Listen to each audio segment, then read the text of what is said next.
Good morning, everyone. Thanks for joining. We are about to start. All right, I have the chat right next to me. So if you can hear me and see me all right, feel free to let me know.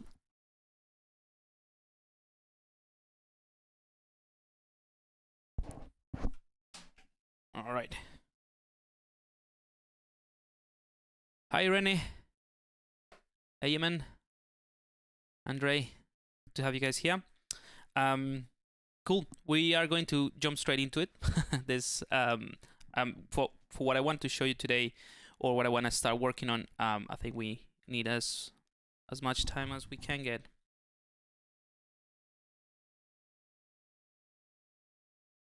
Awesome. Alrighty. So for those of you who are not part of the Discord channel or the Discord server, we are currently running. We're trying to do it every month, so we're currently working on running a new challenge, an art challenge that goes for the entire month of September. Also, in case you didn't know, the new ZBrush Guides website is live. Let me just show you. So this is the brand new ZBrush Guides website. There are a couple of tutorials since last time that I was live here in the ZBrush Live channel. So feel free to have a look at them. Let me know what you think. There's a comment section if you want to ask questions and stuff like that. But if you go here at the top, so this is the home screen. If you click on this one, this is kind of like the news of that challenge, so you can just read about it. We're working on dragons, which I think is pretty cool, and there's some great work in progress already popping in the channel in Discord as well on Instagram. You don't have to participate. I mean, you don't have to be part of Discord to participate this time. You can just, if you want to work on your own and just share the work in progress or on Instagram, you can do that with the hashtag September of Dragons. And then for the final, everything is here in the rules. You can just read through it. For the final submission, you can just use this hashtag September of Dragons final, and that would take your entry for the challenge. But anyway, I just thought we could work on something like this. By the way, one of the prizes for this challenge is the new pack that is going to be released hopefully tomorrow, if everything goes well, tomorrow or the day after. So I'll let you know in the newsletter.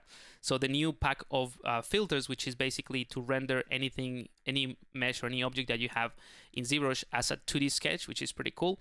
So I'm hoping to release those ones tomorrow. Again, depends on how everything goes, but I reckon it will be ready by tomorrow. So again, if you're part of the email list, you will receive a notification straight away. I will also put it in the Discord channel. And if you're not part of either of those, you can, in the ZBrush Guides website, just go to the very bottom and you can subscribe here in this area at the footer, and then you'll get an email as soon as we release it. Anyway, so that's what I thought we could work on today. I'm just going to show you how I would go about blocking something like that, and maybe some tips and tricks to detail the dragon head. So yeah, something for this challenge. So let me just see the chat. Awesome. Thanks, John. Glad you like the new site. Sweet. All right, so I just collected a bunch of references here, so that I'm going to show you for this session today. And this is just to give you a rough idea of the type of things that I tend to collect when I'm working on a new creature or a new design. I tend to go for things that are real, as in, like, I rely on nature most of the time, just because there's so many weird things that you might not even know that they exist, and when you start looking and researching, you find very interesting things for color, shapes, texture, transition between the surfaces. So I like to collect these type of things to create something new, right? Even if it's gonna be a dragon, something that doesn't really exist, it's if I base it on things that are real, there is more of a chance that the made-up creature is going to be more believable, or it will build, people will believe that it could exist.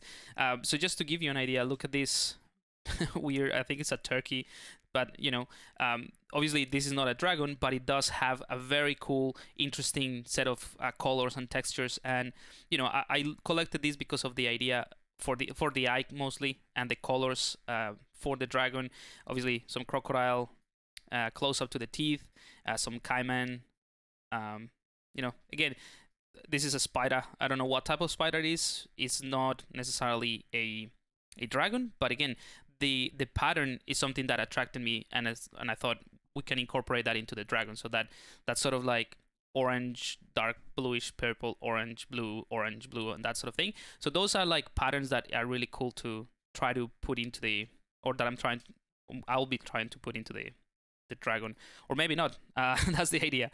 Again, this guy right here is pretty much a dragon in real life. I think I like the overall shape as the primary shape of this. I think this is a snapping turtle, or maybe not. No, I think this is the snapping turtle. This one right here. And also, you know, these weird looking birds. This is, I think, the idea of having like a massive horn, but, or not a horn, like something in the beak of the, or the nose of the dragon, like this would be pretty interesting. Anyway, so I just thought I share the type of things that I would collect. Obviously, I have some ideas for these twisting horns and scales like these, but it's more about, yeah, it's more about getting like an inspiration board and some references for specific things, and then the rest would come, yeah, they'll come to life. So yeah, let's go ahead and do that, see what we can do. I'll just put the references on my other screen.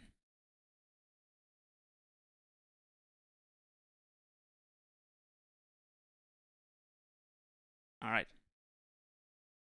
cool. So yeah, I'm gonna start with a sphere, and this is just a dynamic sphere, and the move brush with AccuCurve, and I have symmetry, and this should be good to go. Now I like to establish kind of like the, obviously I'll try to set the main shapes first, and for this head I'm just gonna use a cylinder.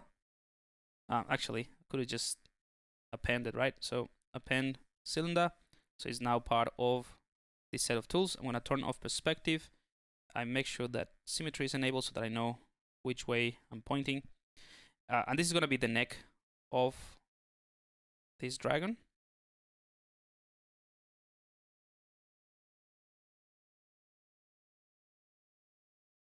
All right. I'm gonna make it relatively long because I'm gonna twist it a bit, just to make it more interesting. I'm gonna concentrate on just the head, or like, yeah, and the neck and the head of the dragon. But you know, you can go ahead and do the whole thing. Actually, the challenge that we're working on is just for the head. You can do the entire dragon if you want, but just the head is going to be considered anyway. So that's pretty cool.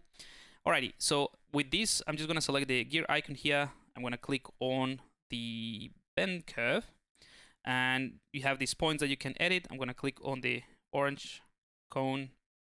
I'm gonna set 5 points. The less points you have, the easiest it is actually to control this. And from the side, that's the reason I turned off perspective. I can just go ahead and start doing this to manipulate the shape.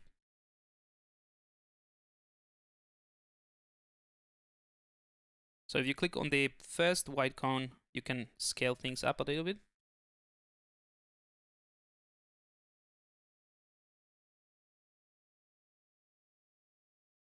And the cool thing about this specific the format is that once you establish the, let's say, the main S shape in this case, you can click on the orange cone again and add a few more points.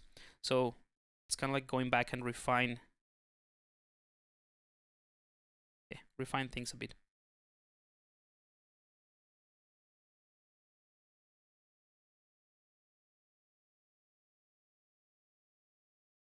All right, so I'm happy with that. Let's click on accept. And yep, everything seems to be working fine. If I turn on the polyframe, everything's stretching a bit.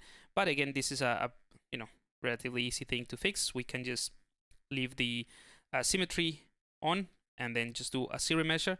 However, before I do that, I want to be able to include, let's say, the potentially the jaw of this dragon before I do a remeasure. It doesn't matter, like I can do it, you know, multiple times, so it doesn't really matter. All right, so let's select this head, and I'm just going to, again, just give it a bit of shape.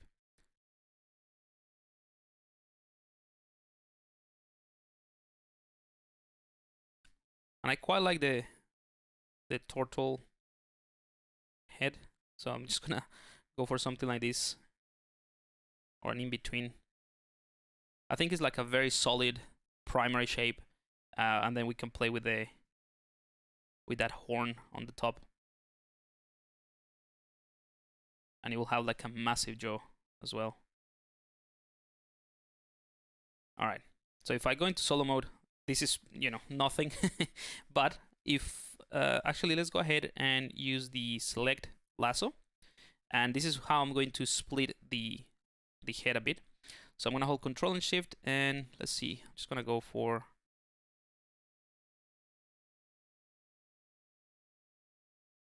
something like that, right? So I just hide, I just hit some of the top part, and I'm gonna hold.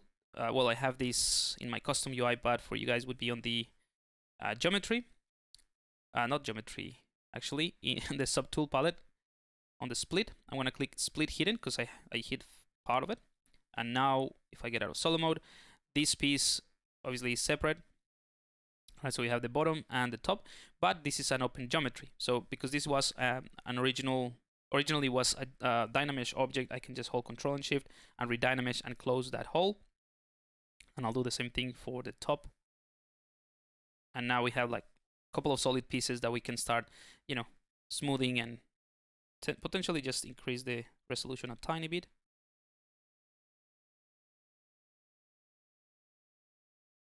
There we go.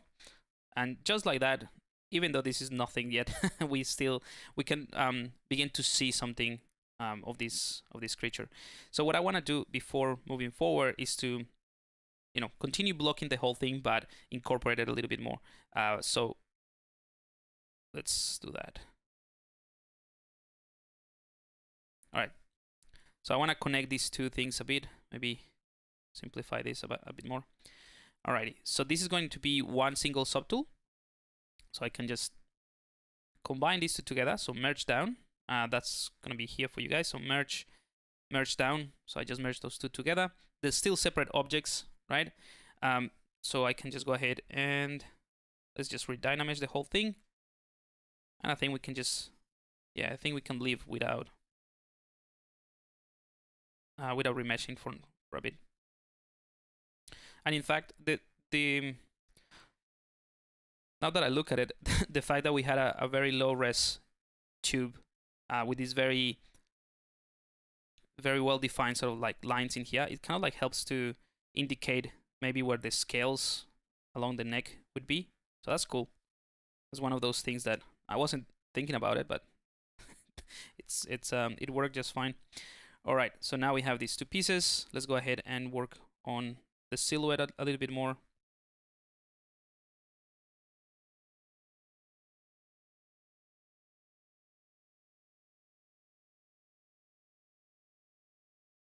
This guy has a pretty big underbite.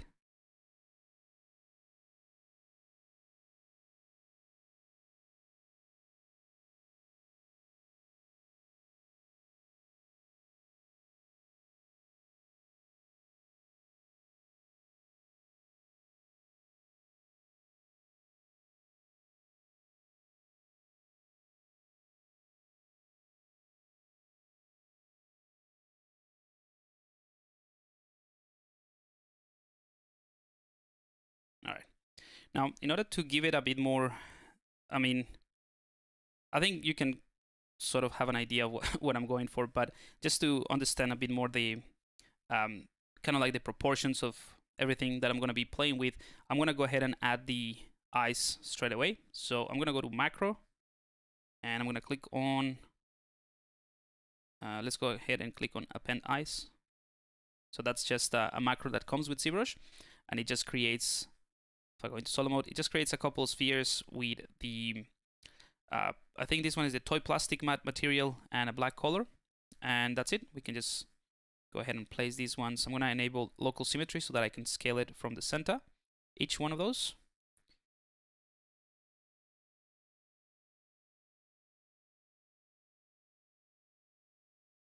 And let's play around with the position a bit.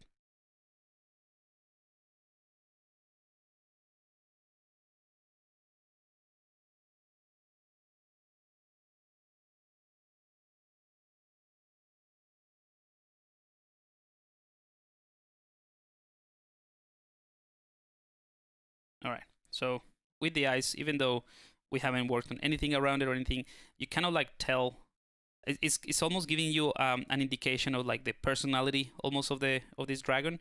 It feels like a snake at this point.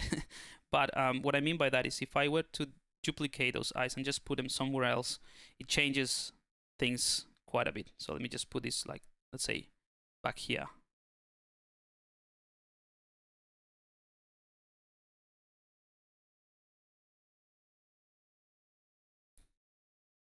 Right?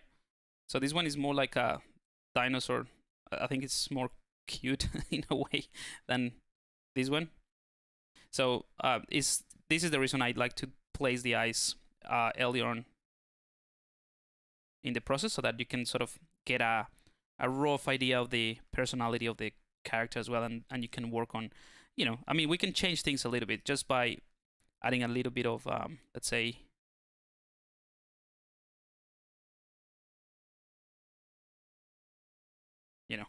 of an eyebrow there. It changes things as well, like the expression. So we'll work on that in a bit. I just want to be able to block things out first. All right, so let's go ahead and do some indications of the horns on kind of like some spikes and things that come out of the head, or maybe the horn. We'll see what works best. And let me have a look at the chat.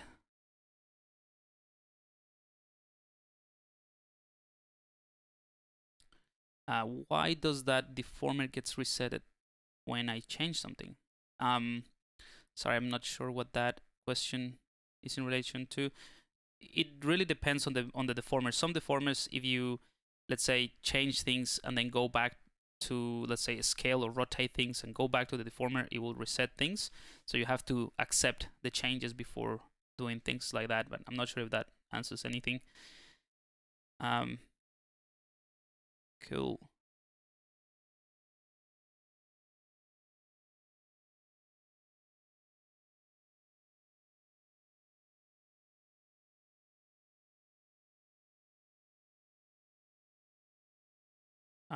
Did I append those spheres? Sorry, for the eyes, no, I use a macro. It is the same thing as appending it and doing it manually. You can do the same thing. I just use a macro that comes with ZBrush, and it's called append eyes, and it will create those spheres for you. You can do it manually. It's just, things I like to automate and speed things up, basically. But let's go ahead and append a sphere, and that sphere is going to be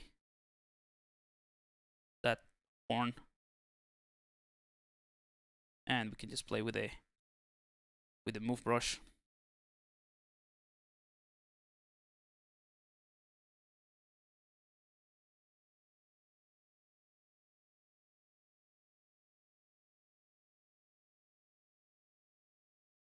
I'm using this as a, this is just, again, the pure blockout. It might change later, but it would be like a cool sort of like bony structure that goes over the eyes, maybe.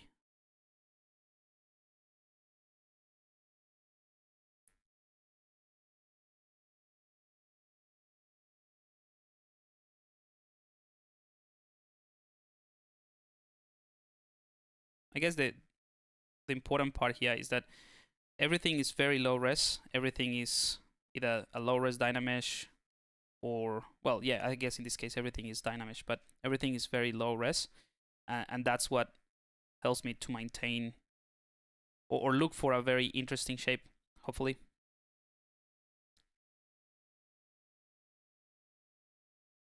Just because you can make this type of very big changes rather quickly.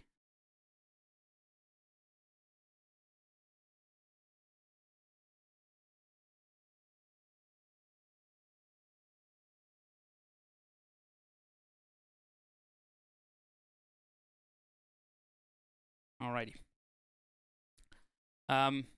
Cool. Let's see what else would be interesting to have before we try to define this even further. So I'm trying to focus on kind of like the silhouette. So let's append a cylinder.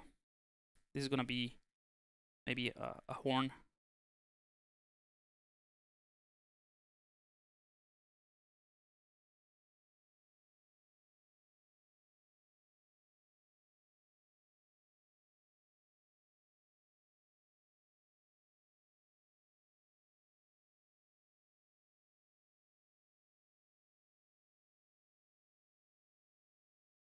And I'm gonna use the same technique just with this cylinder on one side. I'm gonna select the bend curve. I'm gonna reduce the points.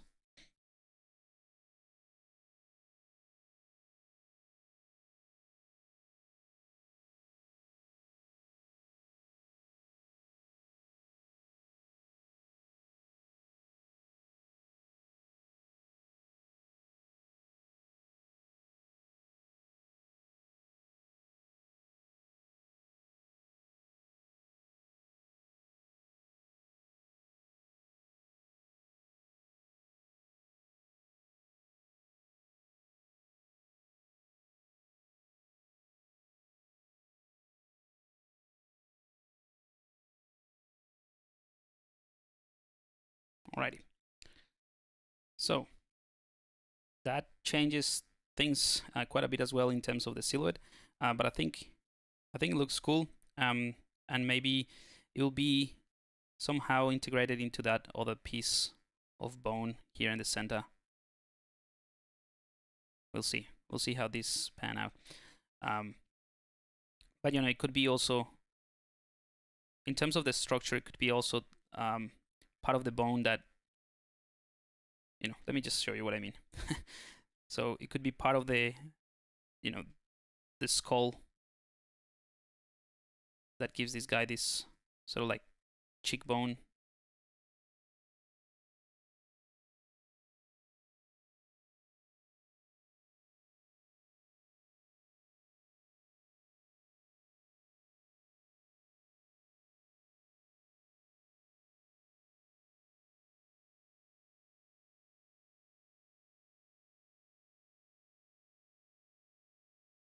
Right, something like that.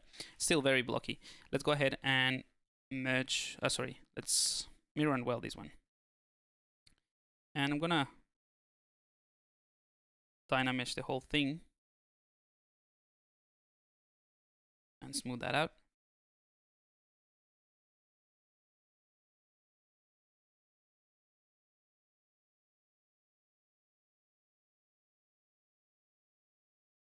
Alrighty. So again, with the I have the this is Lobensinski standard strong brush. So this is from a pack of brushes that I released a while ago for a specific look, like the Benksiski and HR Geiger pack. Let me show you.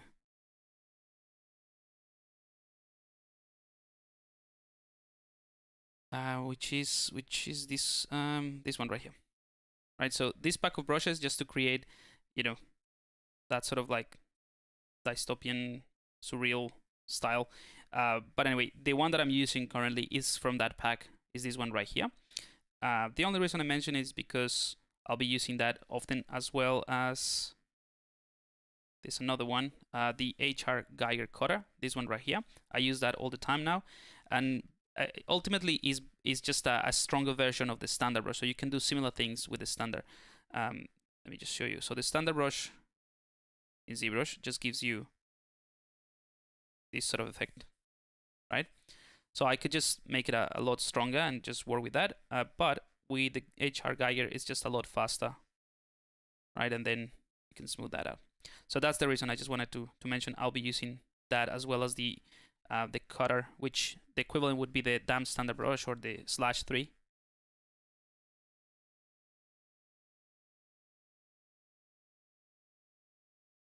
But that doesn't mean that I don't use the standard brush. I mean, in this case, just defining this bit, I can just go back with the standard brush and hold the Alt key to invert it and just push things in a bit more. That's really what I meant. Like, I just use them. Sometimes I use one and the other. Sometimes I use the other one. Doesn't really have a. I don't have a particular, you know, workflow for those brushes. It's just whatever works.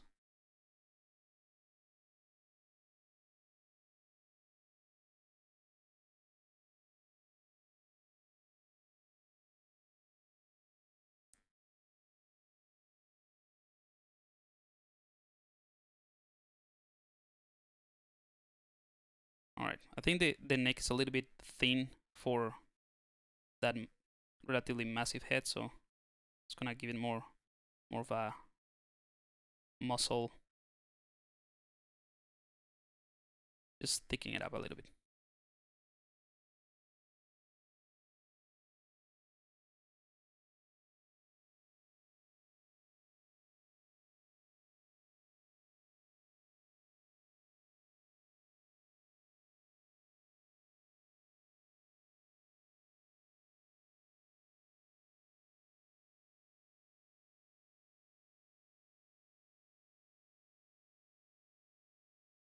Okay. We are getting there in terms of the blockout. Obviously, the fun part is when we start adding details and scale and stuff like that. But this is like the most important part for me, at least, just to get it right. And then the rest is going to be pretty easy anyway.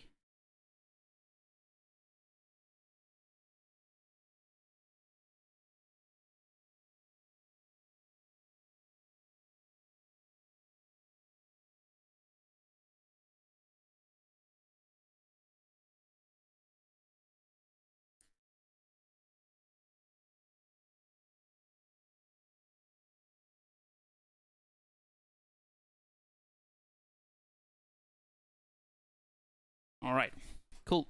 Let's see the chat if there's any questions before I move on to the next part.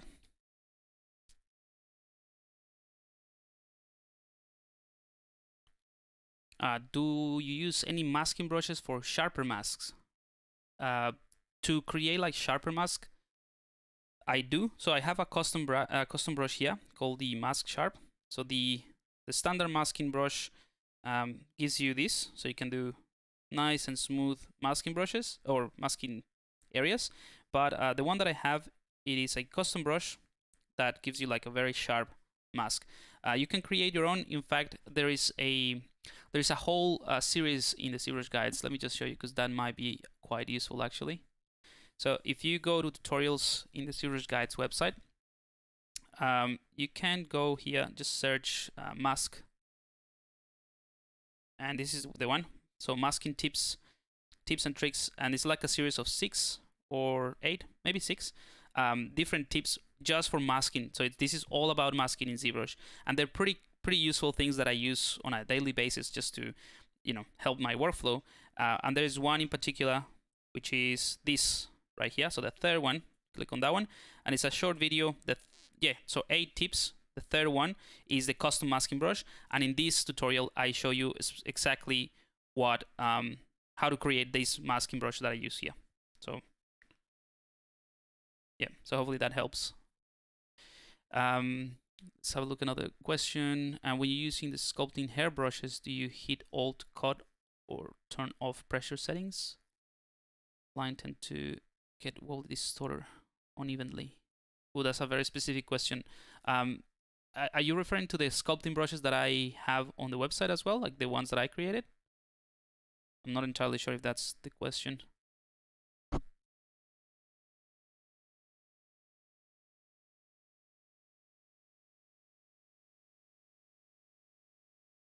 Yeah.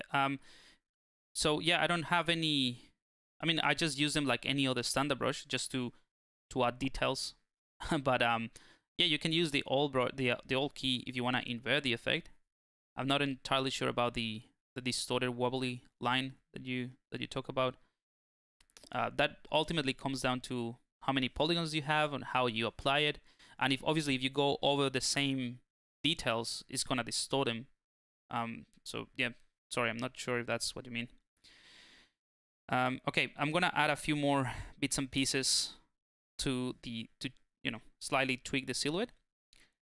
So I wanna add maybe some horns. So let's append.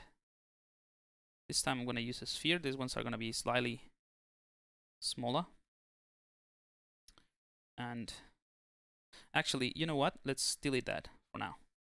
I'm gonna create an Imm brush, not for detailing, but an Imm to block things out. So hopefully that's gonna give you another idea what you can do to do nice and interesting pieces of or block out. So I'm gonna use a cylinder, make it a polymesh 3D, and I'm gonna create like a small horn, and I'm gonna use the bend curve just to, you know what? Let's use a taper deformer, so that way we can do this shape a lot faster. Right, so that's fine. And let's go ahead and use the polish. Maybe the polish is too strong. Smooth then. Just to smooth that out. And I'm gonna give it a slightly uneven, or not uneven, like asymmetrical shape, just to make it more interesting again. So without symmetry, just using the move brush to push things with a larger brush.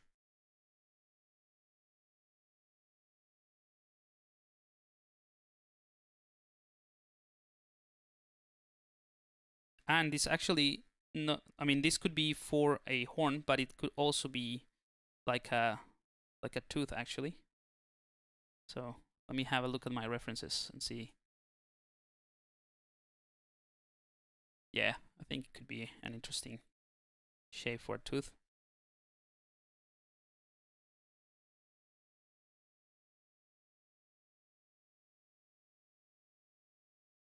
So we can repurpose this resource.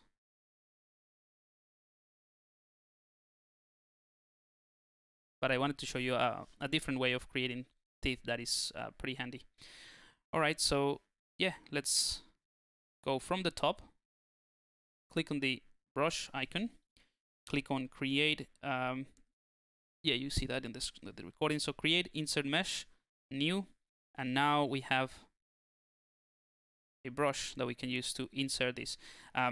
You'll see that it's not that much, like it's not embedding this horn into the surface, and that is because of the depth. So let's undo that, and we can just change that. This for you guys will be under the brush palette, depth. So this is the thumbnail that I have here. If I just push this in a bit, now we have this a lot more embedded. We can just keep pulling this down. Yeah, so now this is better, right? Cool. So we have our own custom brush.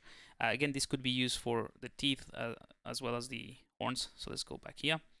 And let's go ahead and use, let's use symmetry. Doesn't matter. I'm gonna click and drag. And before I do anything else, I drag this into these other horns, and which I merge here. So I'm gonna change that later. But I wanna keep them separate. So I'm just gonna go to split on mask points. And now I have them in a separate sort of tool. And that way I can just, add more of those.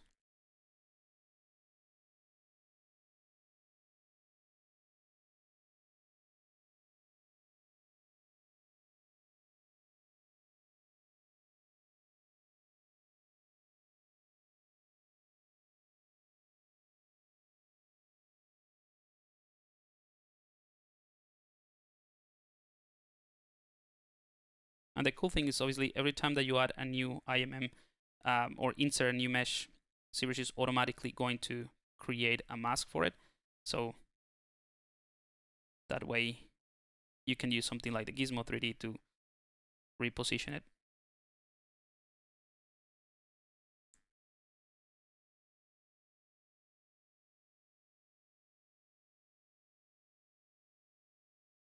I just want to add a bit more of break the silhouette on the both sides actually. So that's why I'm looking at the design from the front and then pushing this.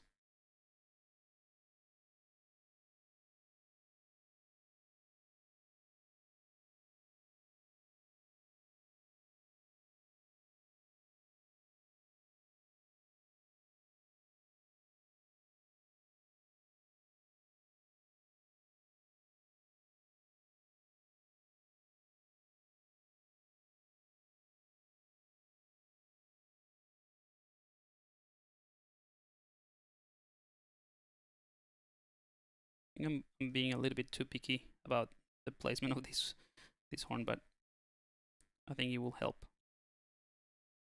By the way, you don't have to use the IMM every time that you want to create a new one. Let's say in this case, I have already added 3. They have we have like masking, everything is masked except the one that I added. So if I want, I can hold the Control key and then click and drag just to duplicate, and that duplicates the last the last bit, basically.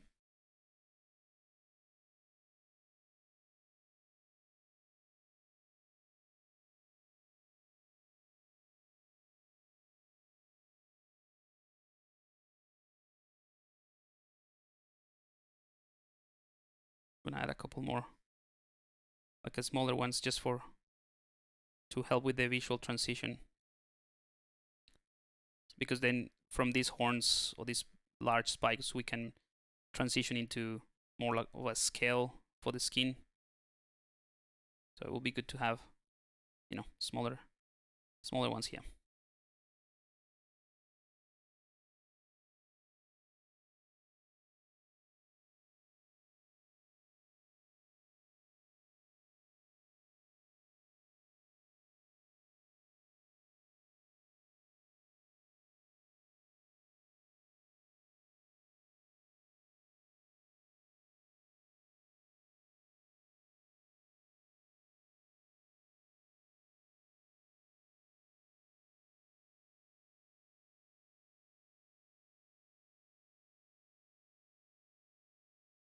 All right, there will be a lead, maybe a few more around here, but we'll get to those after. I think as a, you know, as a starting point, this works. Perhaps one in the middle. See how this one works.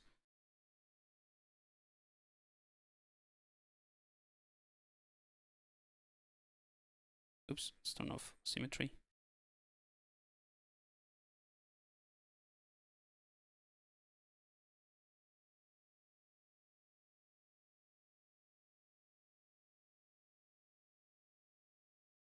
Not sure if this is gonna make a difference.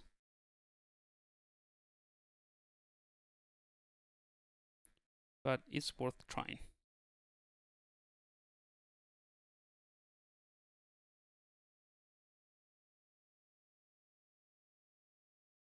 I mean, it's alright, doesn't change things too much.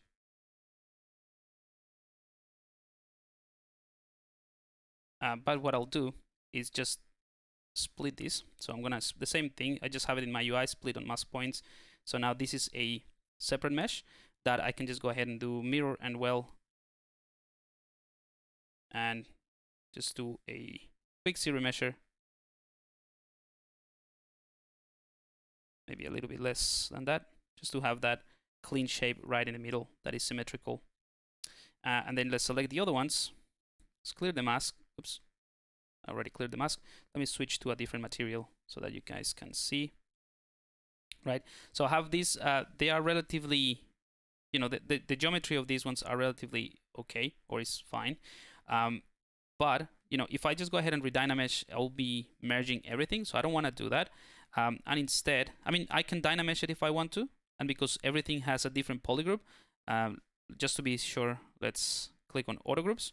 If I want to dynamesh the whole thing, I can turn on groups. By the way, all of that for you guys would be, sorry, I sometimes forget. Under the dynamesh palette, I can click on groups and redynamesh. So now I have a dynamesh object, but I still have the separate group. So I can hold Control and Shift to isolate each piece. But because we already have the basic shape that kind of like works fine, let me just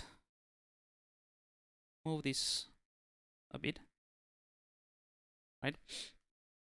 I can use the zero measure to generate new topology that's going to be a little bit cleaner, which is fine. And let's do also auto groups, and we can do mirror and well as well. So we have same groups on both sides and symmetry. And now with the move topological, the one that I have selected, I'm going to enable AccuCurve, get off solo mode, and I can use this brush that respects the continuity of topology to essentially adjust the placement of this. And I will be only affecting one of these or individual horns or spikes because they have different polygroups and different geometry.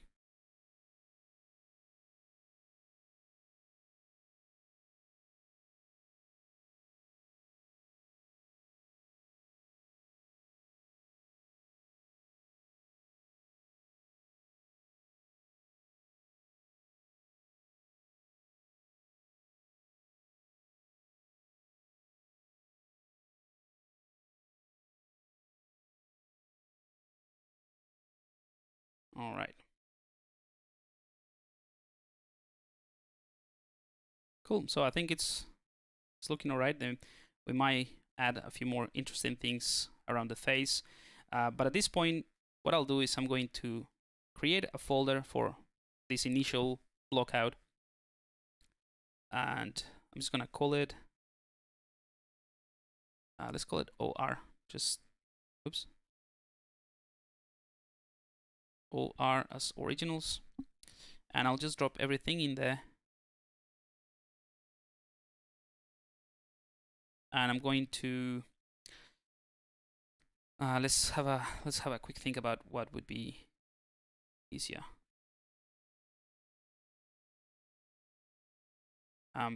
We could duplicate the entire folder, or we can merge it. Let's duplicate it. All right, so we have basically a duplicate of everything, so that we have the originals. So what I'll do is I'm gonna select this head. I'm gonna increase the Dynamesh quite a bit. Maybe that was too much. Yeah. Let's go back. So 200, that's plenty. Yeah, that's plenty. And with this, now we have plenty of resolution to define some details of the head. And I'm gonna focus primarily on the eye just to get that right. And then from the eye, the pattern of the scale, so whatever we're gonna do is going to spread out. So I'll use the Bensinski again, the standard one, to create the eyelid type of thing.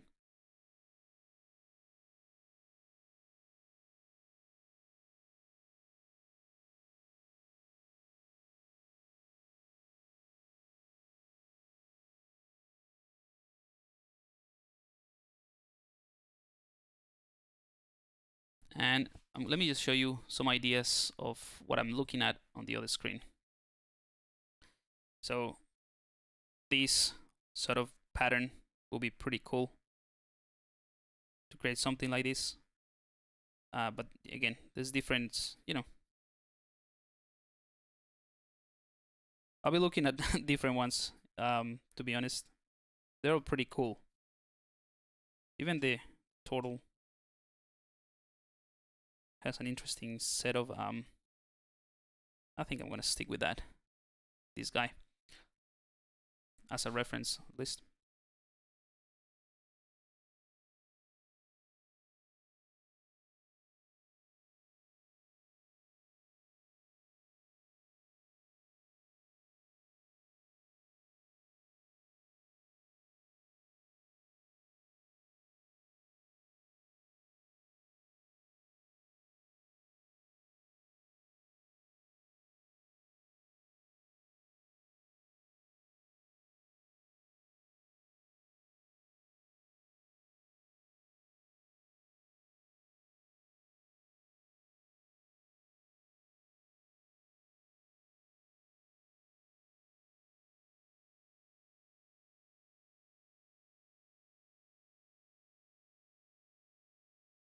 All right, so this looks, you know, pretty awful, but it's kind of like the same. It's the equivalent of blocking things out when you are about to start sculpting.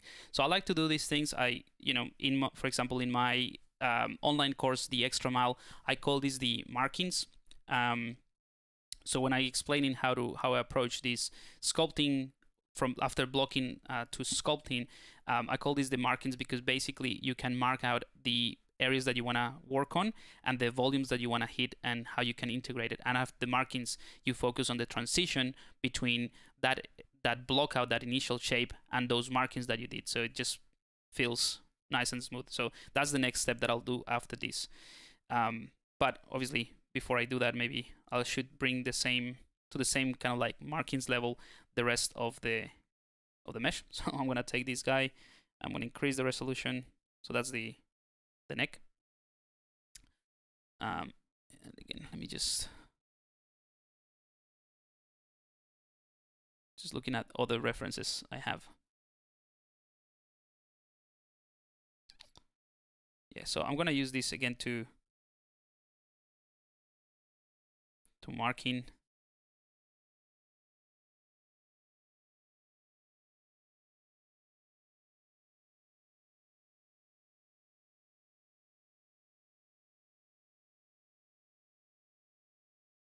and keep everything very smooth as well at this point.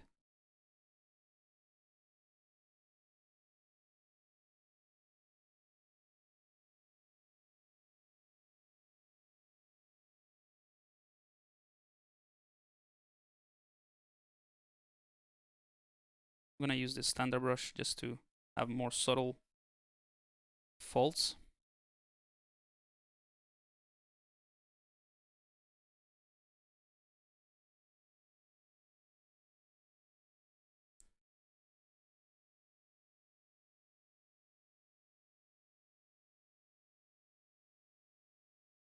I guess when I said I didn't really know how to use, like, when to use these brushes, I lied. I suppose the difference between the normal standard brush that I'm using right now and the one that I have also in my UI, the Geiger Strong standard, is the subtlety, right? So with the standard brush, I can be more subtle. Like these type of lines that I'm adding at the moment are a lot more subtle. Whereas with the other one, it's just like very committed lines to define shapes.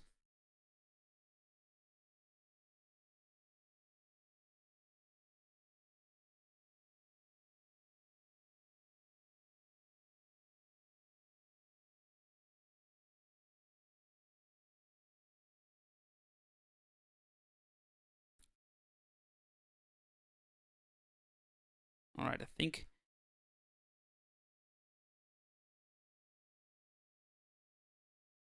I'm going to establish some cut lines in here with maybe the Geiger cutter. Again, this brush is similar to the standard brush. Sorry, to the damp standard brush.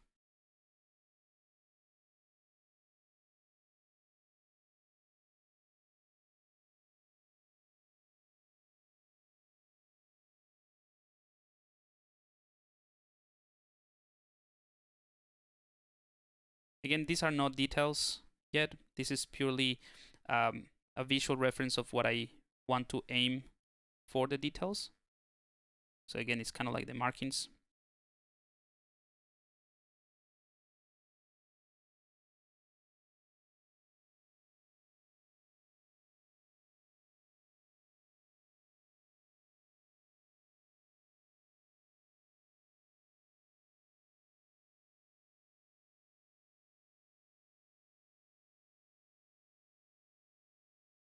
But even though these are just rough lines to indicate where I'm potentially going to place some of the scales, you can already tell, everything start to become a little bit clearer once you add these lines, even though there are no details yet.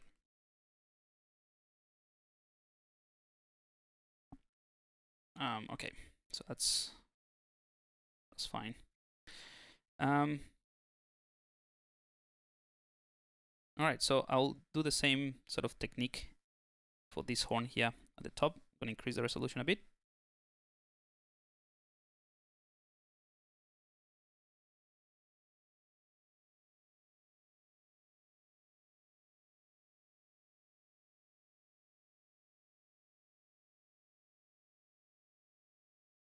And maybe that horn that I added at the back connects into this one. That might be interesting. Let's try that out. So I'm just going to connect these two. So this guy right here, the main sort of horn at the top, the front of the head, connects with the one at the back. So it's kind of like a hammerhead type of thing. So I'm gonna merge these down. So now this is what I have: a Dynamesh and a remesh. But I'm just going to connect this a bit better. And this would be one of the main pieces. Right? And then let's go ahead and Dynamesh and connect these two together. So now I can come back and continue these sort of markings all the way.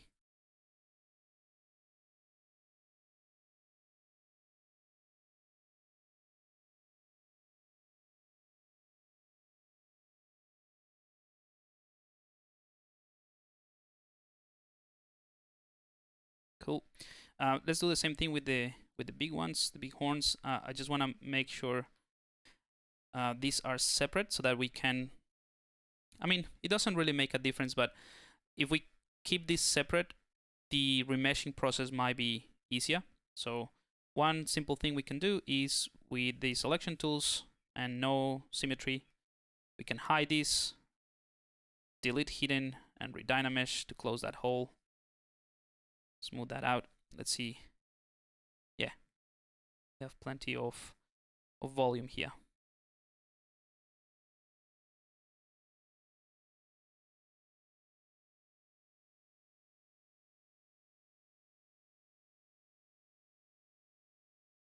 All right. So that's fine. Let's go ahead and do a mirror and well now. So I keep them separate here in the center. And yeah. Forget to use symmetry. I'm going to increase the resolution a bit. Smooth everything out. Also, just before I continue on this one, the small ones, this set of horns, I'm going to enable dynamic subdivision so that everything is kind of like smooth. But these ones are pretty, you know, the topology of these ones are just fine. So that's why I don't want to dynamesh them. Anyway, go back to this one. I'm going to use again the same strong brush. It's going to solo mode. I think I'm going to change because this one seems like pretty standard, you know, line. I'm going to change the flow a little bit. So I'm going to go down here and then up.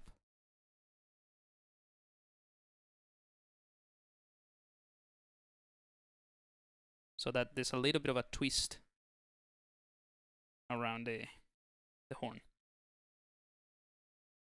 And I think that, yeah, that makes it a little bit more interesting.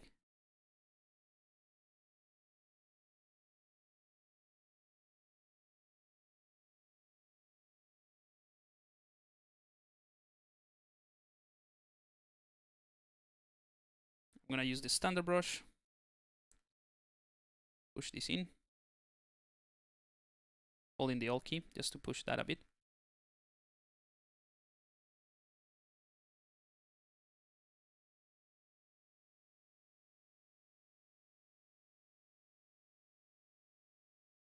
Alrighty. Go back to the neck. Just add some volume here at the back.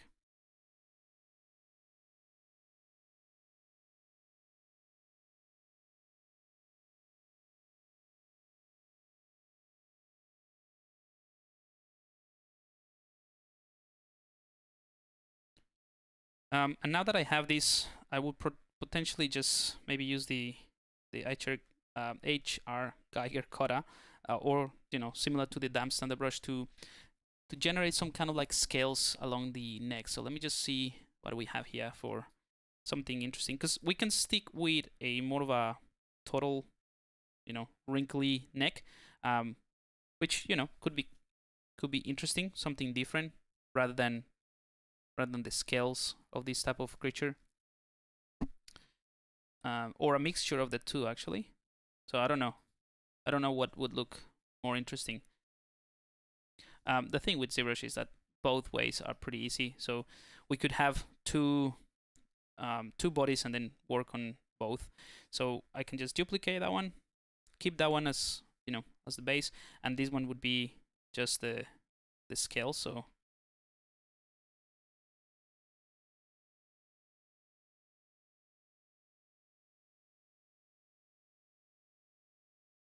something like that. I'm gonna start with the base lines first.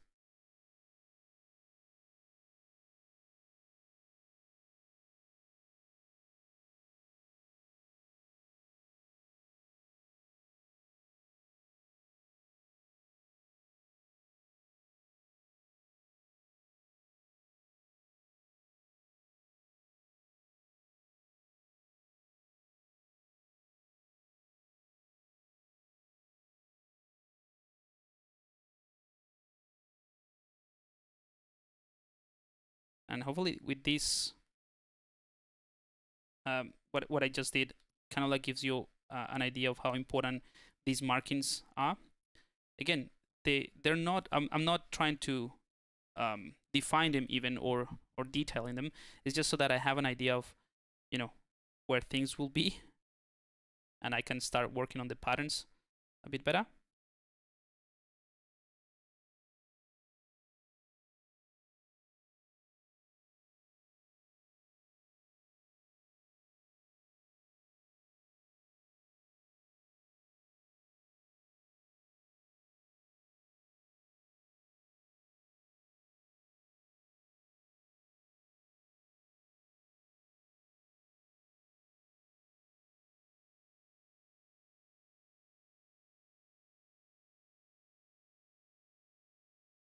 And for the back, let's try something else.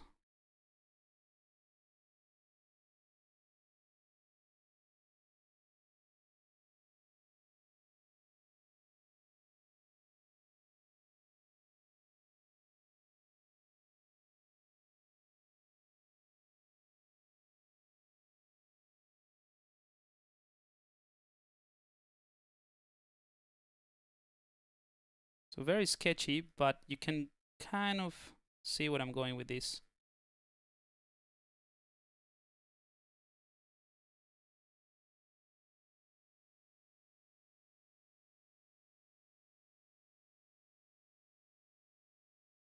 And that way you can plan out, you know, the transition of shapes a bit better. So at the back you have this more like a snake type of rhomboid diamond shape, whereas the front you have these massive plates that we can play around with. You know, and then we can extend this pattern and this idea through the face with, you know, smaller shapes and things like that. But this is a pretty, I'm happy with the block out of this guy. I've utilized, you know, bits and pieces of the references that I've created and or that I collected, and then we have, and that's this is done in an hour, right? So we've been live for for an hour. So the block out is this, you know, that point where once you get this right at this point, if it takes you 1 hour, 2 hours, 3 hours, whatever the time it takes you, that's the important step. And once you're at this point, you can start thinking about more, you know, more advanced or more, I would say, intricate ways of creating details. So maybe if you want the scales, instead of sculpting them, you can go and create a scale in like an Imm brush and then just add that, or sculpt it yourself like manually, things like that. But that comes after you realize that this is the base and you're happy with that. Then you can figure out how you can detail and add, you know, finalize and polish what you have here. But this is not going to change too much in terms of the shape, I think. You know, tiny things I could do just to make it more interesting. Let's say if I want to print this guy and stick it on the wall, I'll just make this a lot larger. In fact, let's just do it for the sake of demo. Although I'll have to make it a lot larger just because of the massive horns at the back.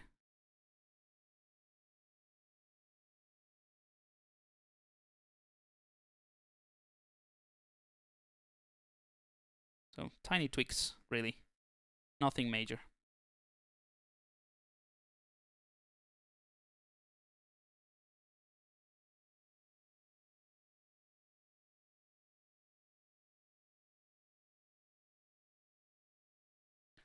Anyway, let's save this as the blockout. We can continue from there. If I duplicate this folder,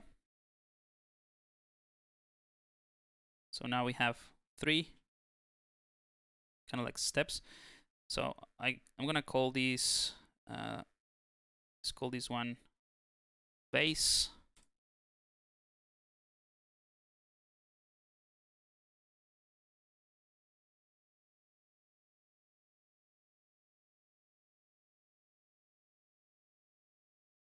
This is the blockout, and this is where we're gonna start potentially just polishing things and working on the transitions and things like that. So let me have a look at the chat and see if there's any question that I can answer before we get into the next sort of stage of this dragon. Cool. So, Dark Mark, do you speak Spanish? I do. I do speak Spanish. Hey, Kronel. Do you paint any concepts before sculpting, or do you sculpt right away? I do both, depending on what I'm feeling like doing.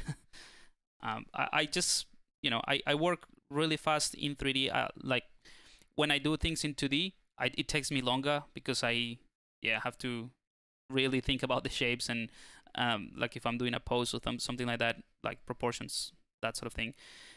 Whereas in 3D, I can work a lot faster and just get things working like rather fast. And with that question, that's kind of like a nice segue into what I was gonna say after, which is the packs of filters that I'm gonna release hopefully tomorrow.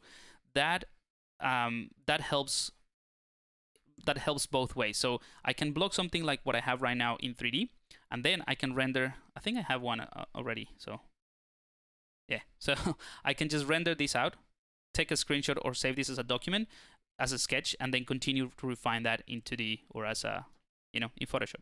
So this is I'll show you a little bit later if you're interested. But I'm working on a tutorial for these to show you how to create that. Also, that will be part of the pack. So, but there's a bunch of them.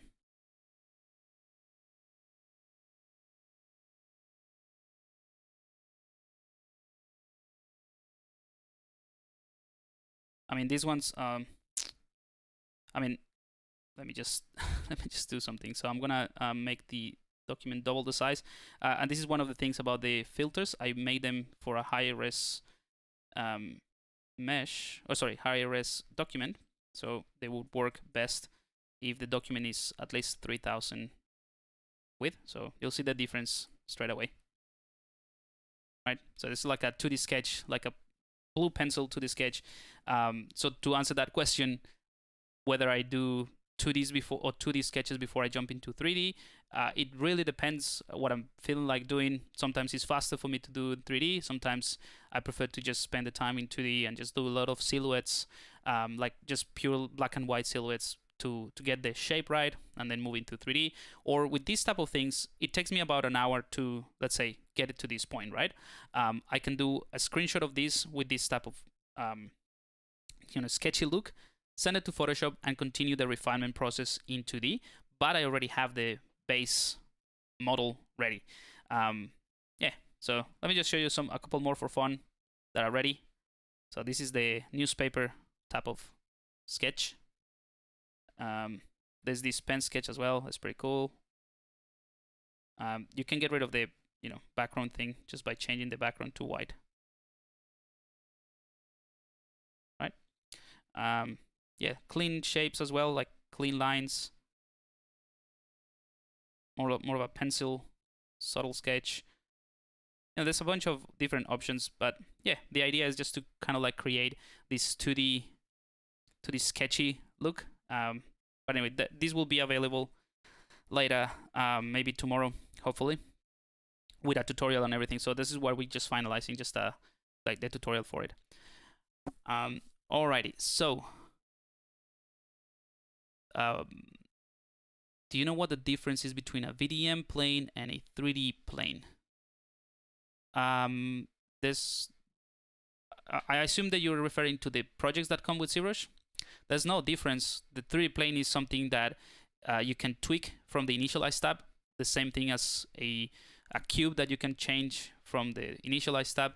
The VDM plane is just a plane that is already a polymesh 3D, and you can add things to it to create a VDM, but you can do the same thing with any 3D plane. It's just that you need to make it into a polymesh 3D first. Is this a medieval dragon? It's just a dragon. So it's a 2022 dragon. There's no specific type.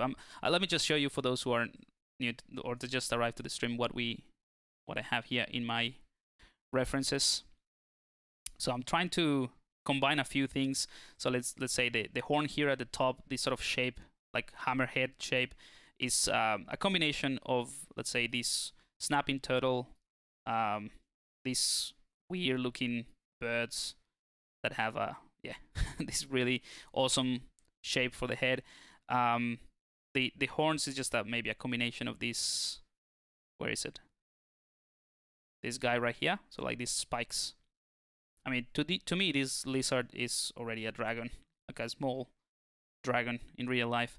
The eyes, I just use a bit of this Cayman reference. Yeah, so it's just it's a mixture of things.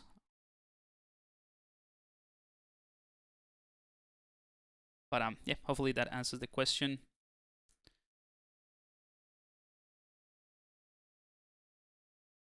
Alrighty, so let's go ahead and continue. So I'm gonna use now a couple of techniques to bring this to a more polished level. So I'm gonna use the clay brush in the head. And I have all these markings. Maybe increase the resolution a tiny bit more. And now that I have plenty of resolution, I have, yeah, well, it's not that many polygons anyway. But I'm gonna use the clay brush and I'm gonna select the smooth stronger. And that's just gonna allow me to do this a lot faster, right? Maybe with a bit less intensity. And now with the clay brush, I'm just gonna fill in these gaps.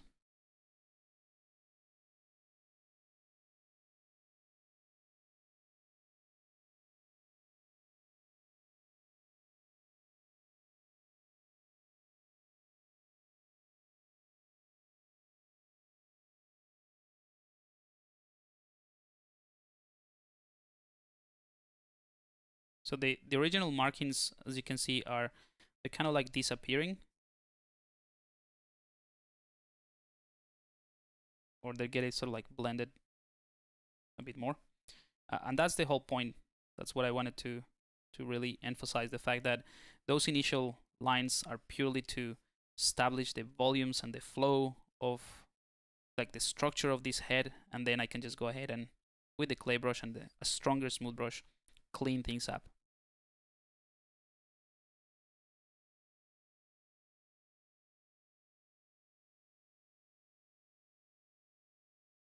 But it's kind of like to me at least it makes sense working this way. I know there's a lot of great artists that don't do it this way. They can just jump and straight away have like a clear vision of what they want to do. For me, I like to discover that sort of a bit more. So if I do the markings, it helps me sort of like establish that idea, or kind of like having a preview of what I want to achieve. And then this second stage, what I'm doing right now, it's very enjoyable, and I can just sort of zone out, put some nice music in the background, and then spend time sculpting, because I already know what I need to feel or what I need to polish, right? It's kind of like the first pass is like a tracing something, and then the second one is just to polish those lines that you already have. So it makes it really enjoyable and simple, I suppose, because you already have the design. You don't have to worry too much about that. I don't know if that makes sense, but yeah, so that's what I'm trying to do right now, just clean things up based on those lines that I added. And of course, I'm letting the process take me places like this area right here at the top. It looks a bit more interesting than before, I suppose. So that's the type of things that I'm going for.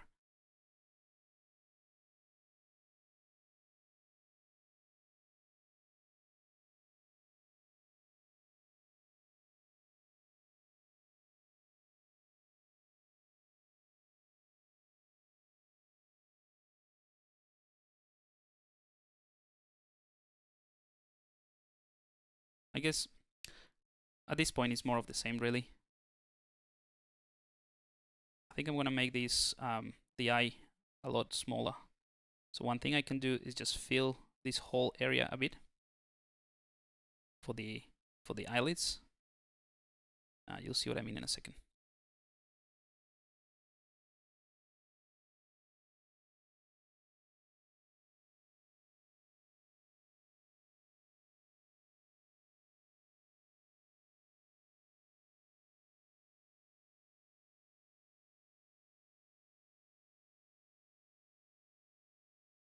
So now I have this piece that covers the eye.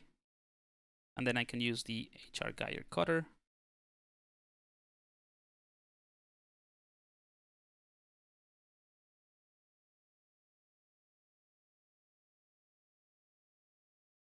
And go for something like this, another marking, and then I push the rest in.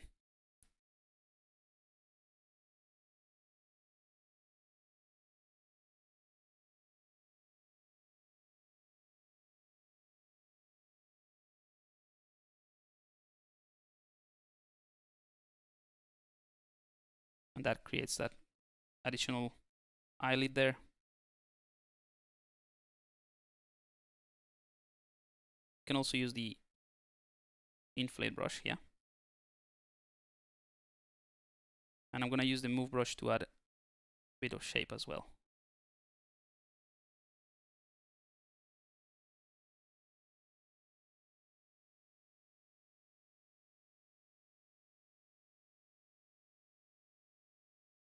Probably just redynamish that a bit. We probably need more resolution as well, so just going to increase it a bit.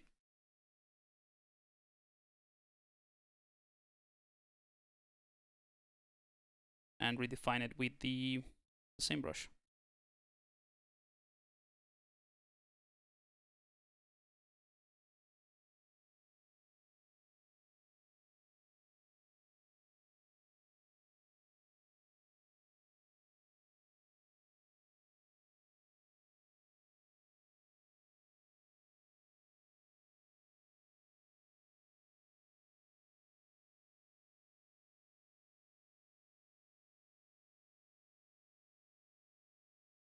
All right.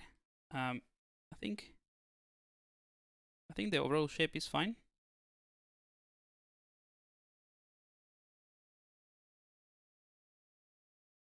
It's always good to look at it from different angles, right? Okay, so this is looking right. I think we can define things a bit more and potentially, I don't know if I should add the teeth actually. We can try, but I kind of like the fact that this guy doesn't have any teeth. It's just like a massive jaw, like a snapping turtle. What's the cutter called again? So that's from a pack of brushes called the Geiger Benksiski pack. If you go to the ZBrush Guides website, it's in there, but it's this one right here. So from this pack, I use the HR Geiger cutter. There's another one called the Cotter Pinch, which has a stronger pinch. This one will be pretty useful in specific scenarios where you want to have like a really deep cut, but at the same time it's pinch, so you have a very sharp and clean line that is a lot more control than the one that I'm using, just the cutter. And the other one that I've been using quite often, is the standard strong. Again, there's another one, the standard strong sharp, that like the icon show you, one is for more like I use it for just define more hard surface stuff, whereas with this one is more organic. Yeah, I use that all the time. All right, let's add the teeth just to show you another technique, but I don't think I'm gonna use them anyway. I kind of like this how it is, but let's try. So I'm gonna go into solo mode, and I'm gonna use a brush called the Imm Primitives. This is a cool technique. So with this brush selected, you have like very basic primitive shapes to insert. So I'm gonna use a sphere 32, right? So it's just a matter of clicking and dragging, and you have a sphere. So what I'll do is I'm gonna turn off symmetry so that I only add it in one side, and this is just make it a lot. It's gonna make it a lot easier, to be honest. I'm also gonna push this almost to the center, and again, this will be under the brush palette depth. This is the one that I have in my UI. So when I click and drag, it's gonna be embedded into the skull in this case, or this area, a lot more. So what's cool about this technique is that I can just click and drag and add a bunch of these spheres.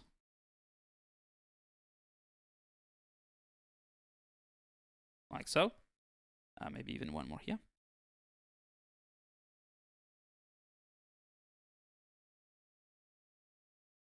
like that.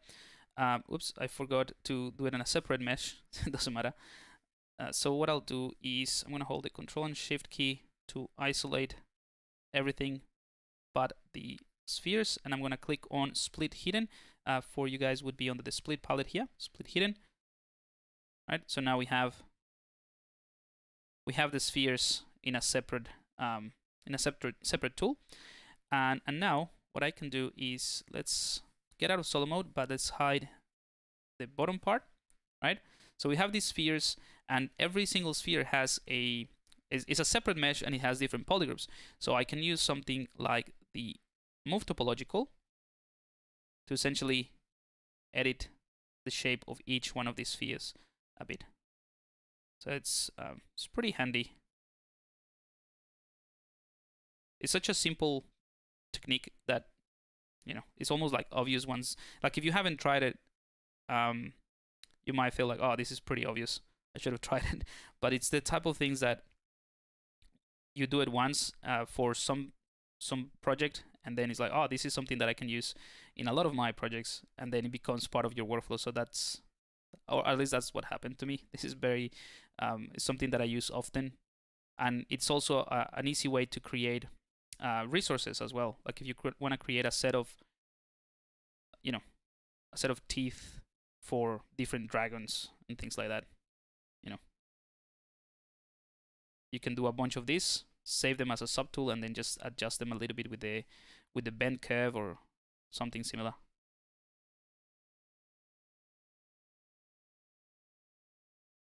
But it's not even sculpting what I'm doing right now, right? It's just moving and pushing points.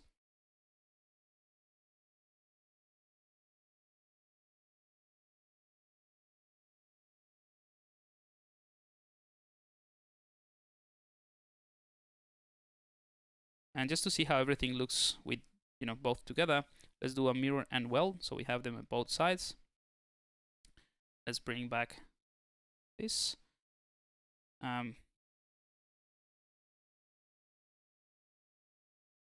Let's push things quickly just to, this is just a quick test. I guess it kind of like works.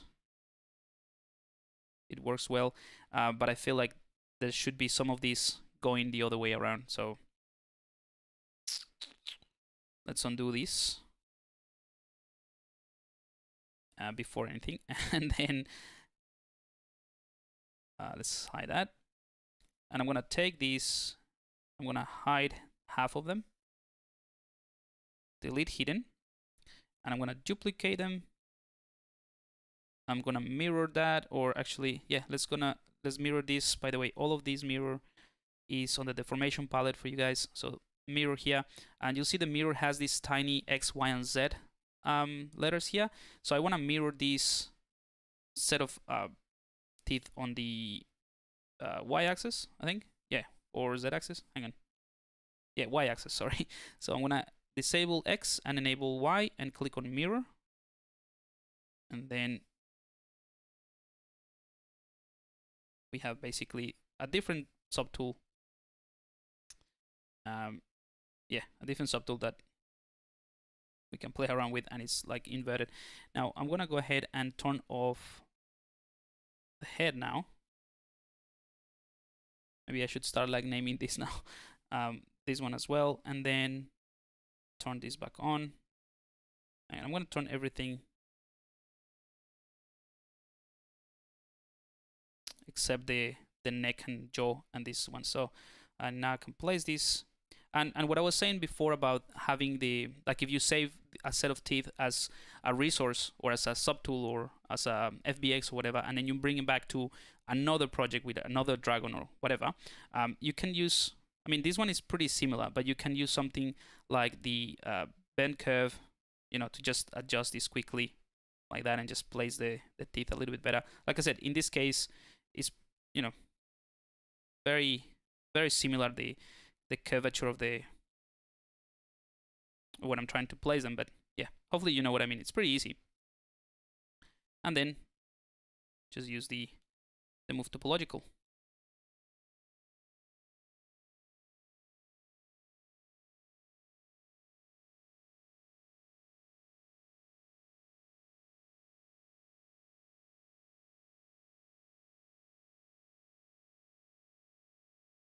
I can see some questions in the chat. I'll have a look at it in just a second.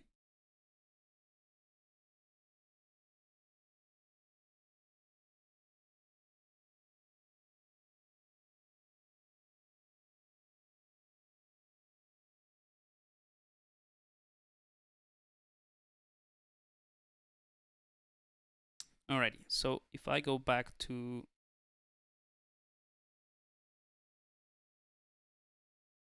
this, I think we're gonna have to push this jaw down a bit.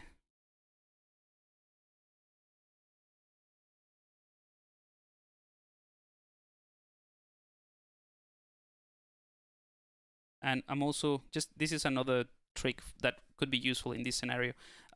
For just to recognize which teeth are which, I'm gonna give them a green color, and the same thing for the head, a green color, and the bottom one, I'm gonna give it a red color, and the ones at the bottom a red color as well. So that basically I know which one is which, and makes it a lot easier to adjust.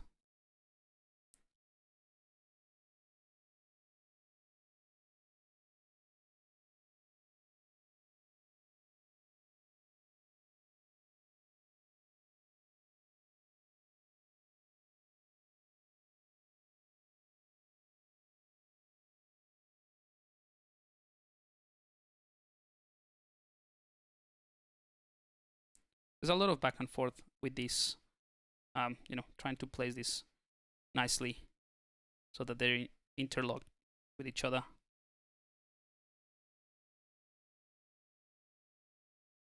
But I guess the advantage, I mean, the idea here is to keep everything separate, as in different subtools, and using the move topological is pretty handy.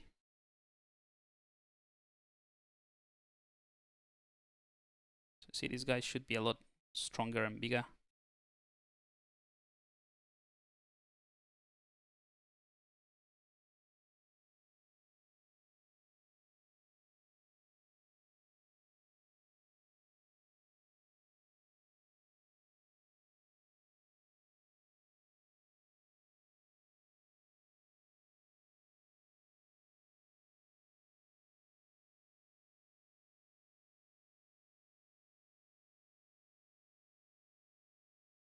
Yeah, this is gonna take a bit of time, but I think, you know, I said that I wasn't gonna use teeth, but I reckon they look fine.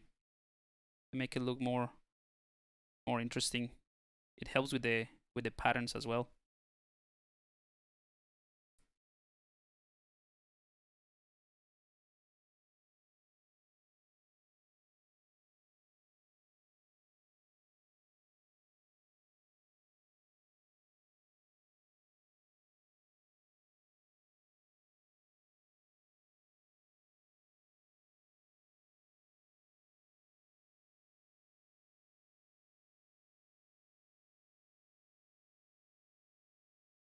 All right, let me see if there is any questions that I can sort of answer as I push and pull these teeth into place, because otherwise it'd be pretty boring.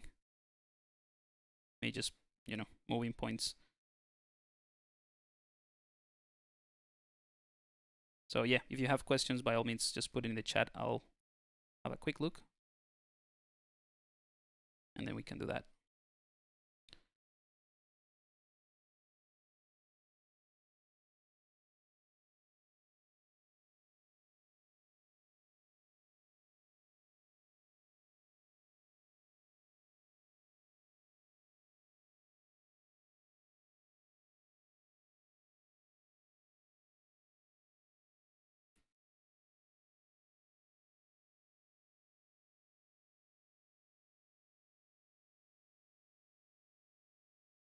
All right, I'll fix the other ones in a second. Let me just have a look at the chat.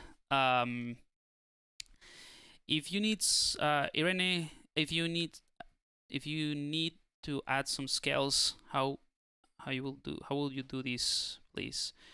Scales, I mean, with a VDM brush. Yeah, good question. It really depends on what you want to do, right? Because, for example, if I were to use a VDM brush to add scales, that would be part of my sketching process. I wouldn't use VDMs to for the final sculpt or the final mesh, if that makes sense, unless I'm gonna keep it just as a quick concept. But if I'm basically, what I'm saying is I wouldn't use VDMs if I'm interested in having a clean topology. If I'm just doing a quick sculpt as a concept, that's fine, and I can just create a VDM and then add scales like that, or even just to detail the skin, that would be fine. But if you want something a bit more prominent, like some kind of scales that they're gonna stick out, I would do that with an Imm brush instead.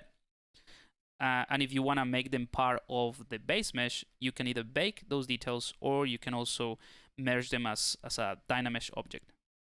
So there's different ways of going about it. To be honest, it's just hard to, depending on what you want to achieve. I think that's the key, like this, defining what you want to do before you do it. And then, yeah, like I said, in ZBrush, it's very easy to do this type of thing. So in my case, what I'm doing right now, the teeth is just testing it. As in, if I don't want to, or if I don't like them, I can just very easily go back in time or use another tools that I have saved along the way. So it really depends. It's hard to give you a straight answer. Sorry, but yeah, if like practically, if I could just answer that with a straight answer, practically it will be very, very simple. You can just sculpt the shape of a scale as a VDM in a plain 3D, and then just convert it to a VDM. Or if you want to do an Imm, that's probably easier, because you can just do what I have right now, or what I did to create this teeth with a sphere, and that'll be it. You don't have to do anything else. But I can show you a couple of things.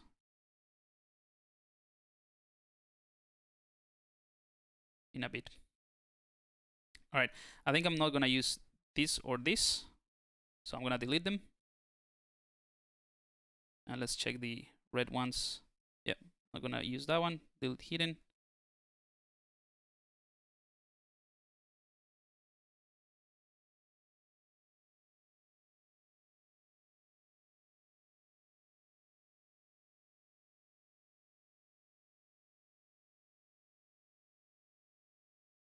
All right, not too bad. But obviously we distorted everything, so I'm just gonna do a zero measure. Polish.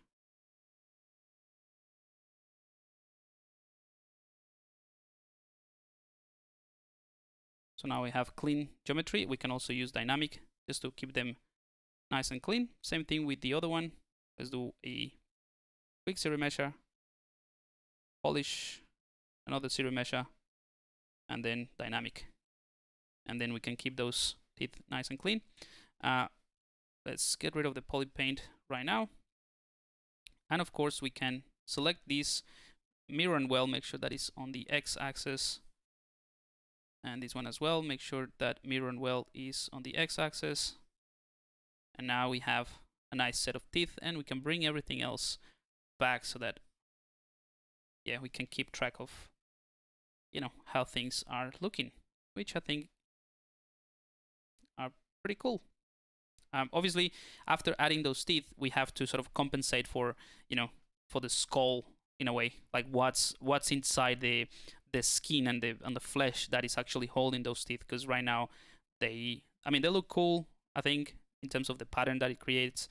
But for example, this one right here, this big one, needs some more volume around.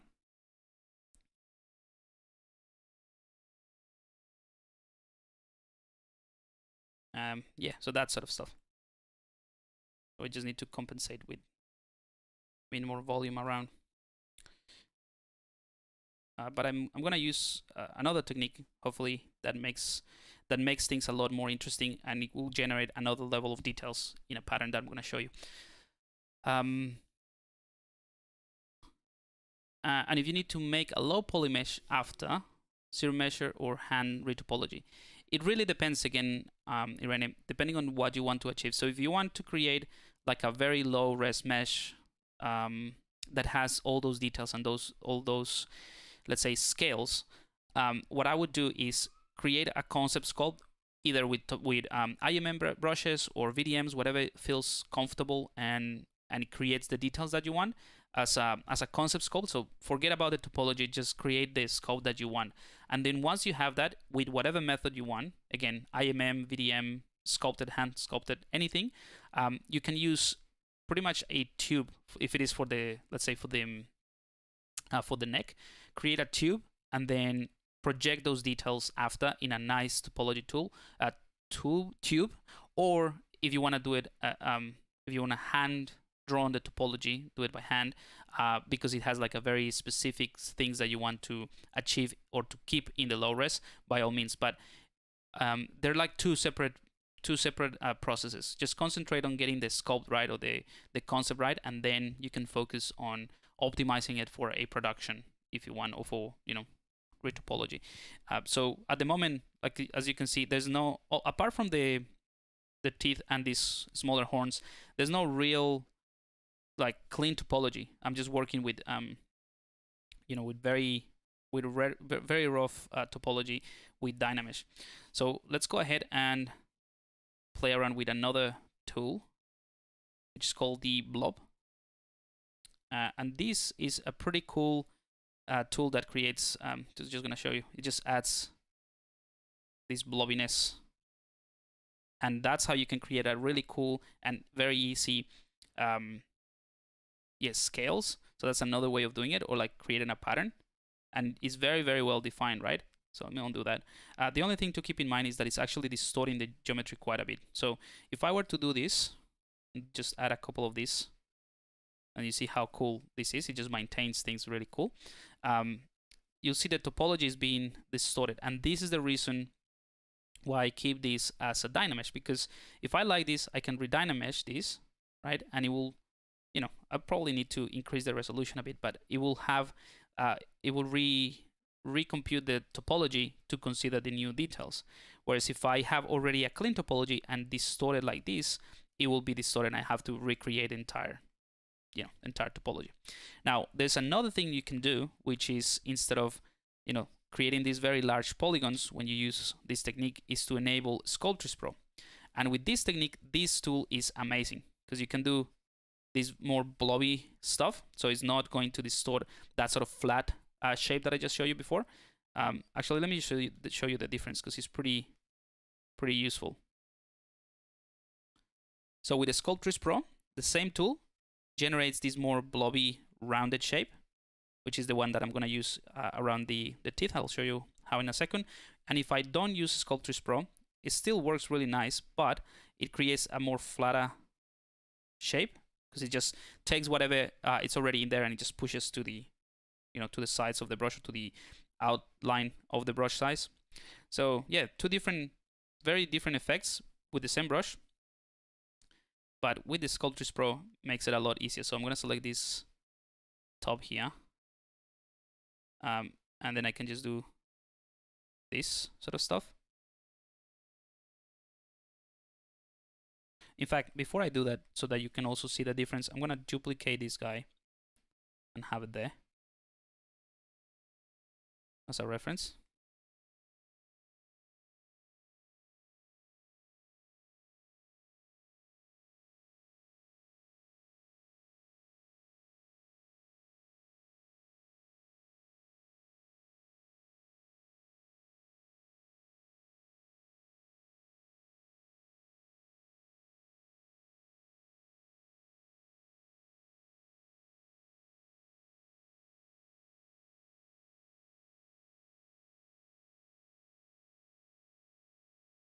So just like that, very quickly, we can generate a nice pattern.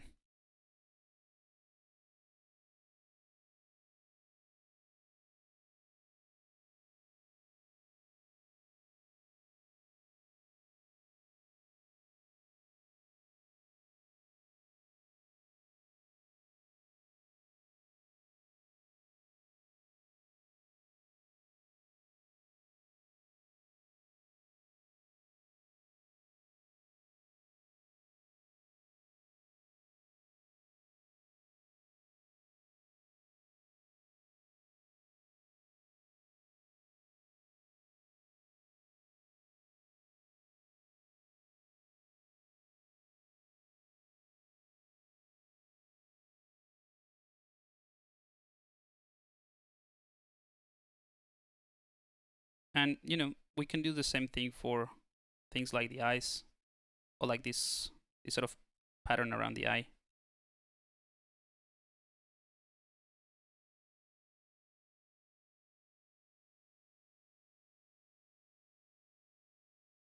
And don't worry, this still looks very blobby,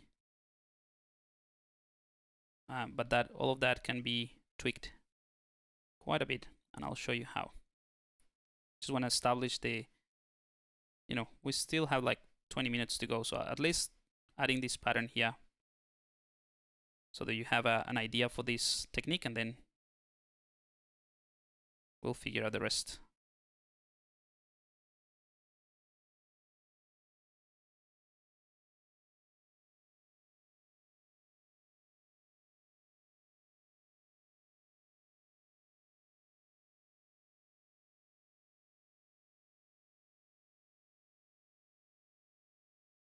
And I'm trying to keep an eye as well on the size of these blobs and the transition from like large pieces to smaller ones. Well, it's not very evident at the moment, but and when I do smaller bits around here,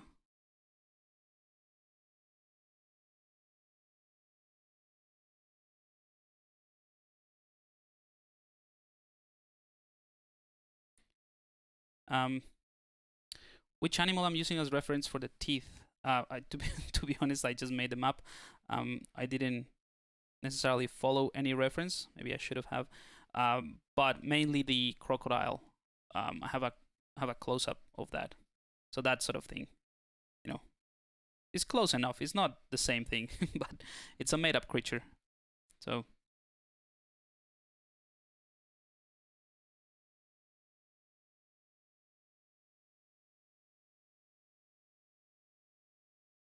same thing here for the eyelid.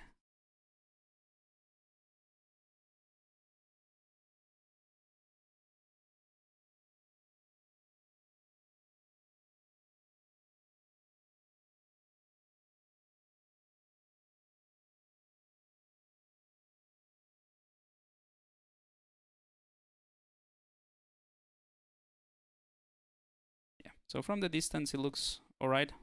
Oops, we haven't done the other side. It doesn't matter.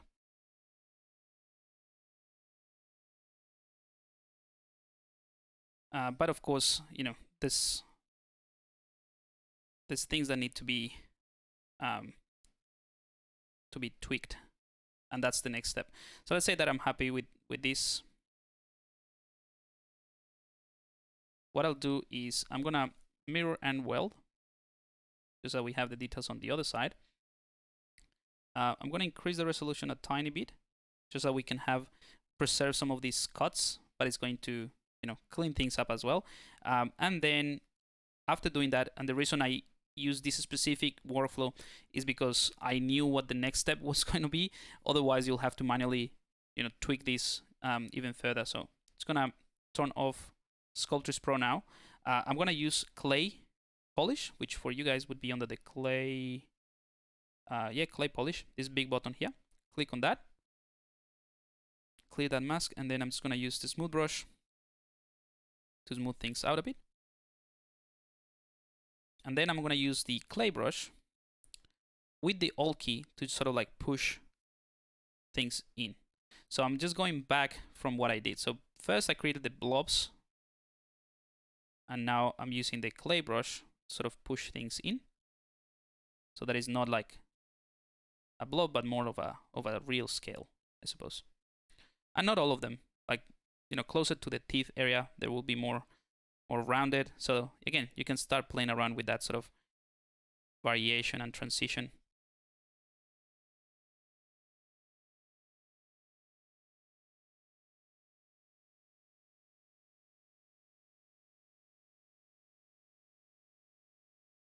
But you see, even though it's it looks like a complex pattern, with this technique, it's relatively easy.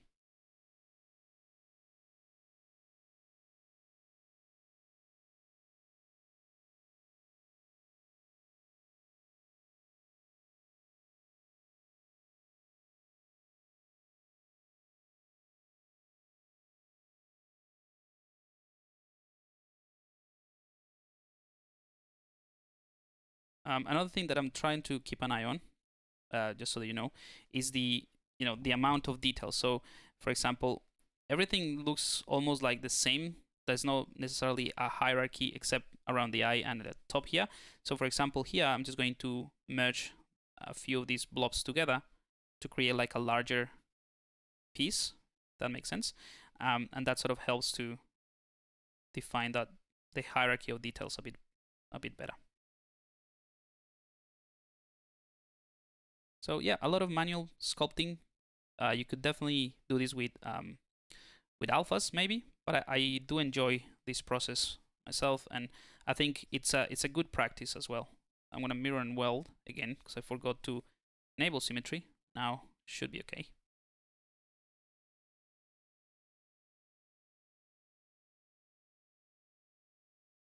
So yeah, for example, things like this in the front, there's an indication of that pattern somewhere in here with these lines, but it's a lot cleaner and sharper or flatter.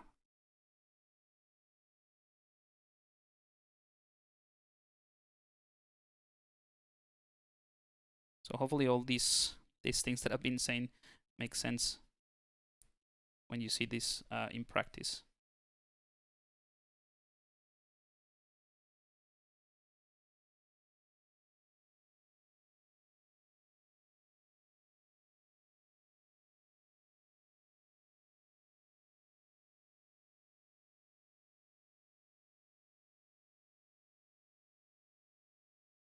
Of course, once you have something like this, we can also go back with the DAM standard brush or the HR Geiger cutter and then redefine these lines, and that also helps to accentuate a bit more of the flow of these patterns, so you can go over certain bits and pieces as well.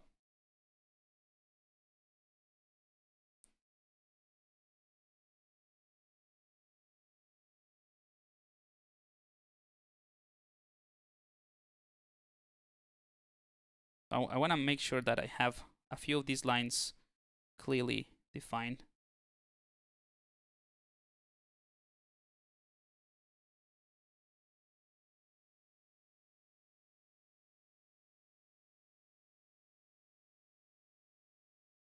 By the way, you could also do the same thing, or you can do what I'm doing right now first. So you just set the lines. It might be actually easier if you set these sort of lines of action first, and then you add the blobs. But different workflows, same result.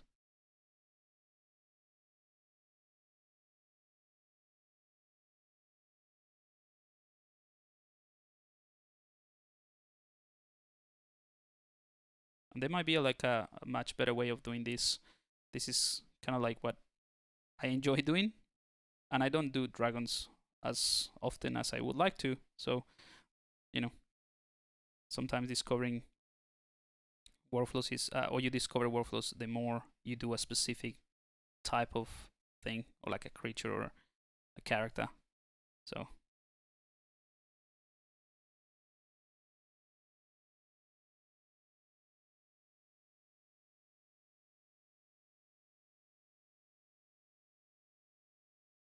all right, let me have a look at the chat, see how things are going.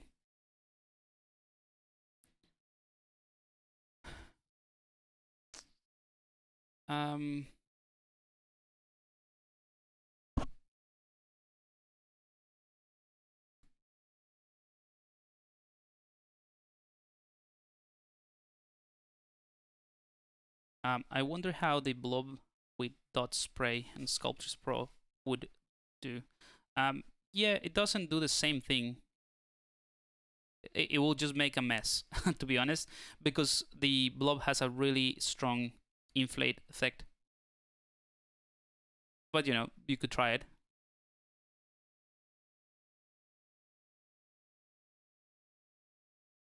Trim adaptive, why not?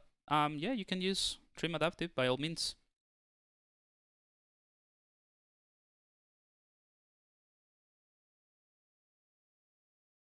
All right, cool. I'm just gonna add a few more lines in here.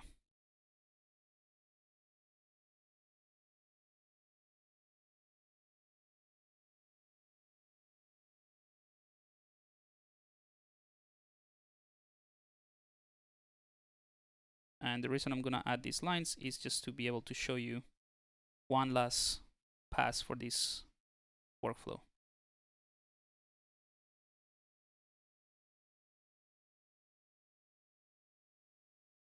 Or not one last, but there's a couple more things you can do to really take this to the next level and integrate all of these blobs and details more.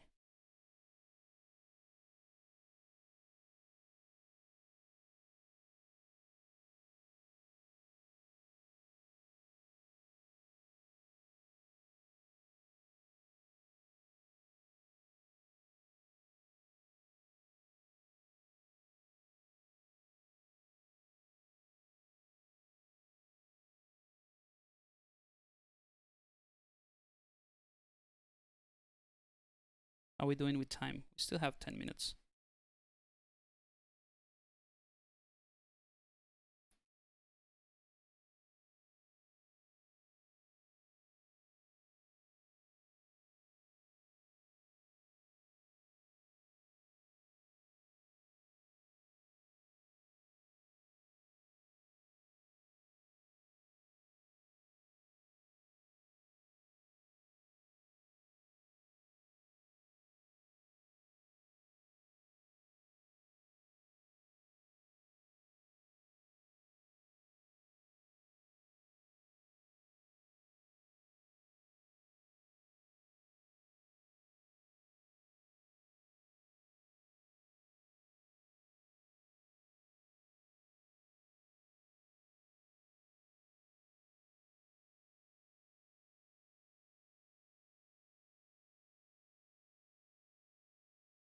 All right. So the next thing we could do is with the standard brush, we can sort of push those lines a bit more, so that sort of like sharpens the, you know, or push things in as well. So it just sort of redefines that flow that I was trying to create. So these lines here. It's hard to, you know what? Let me just do this. I'm gonna fill this with white, and I'm also gonna use RGB with a red color, just so that you know, as I paint or as I push this out, the ones that I'm talking about.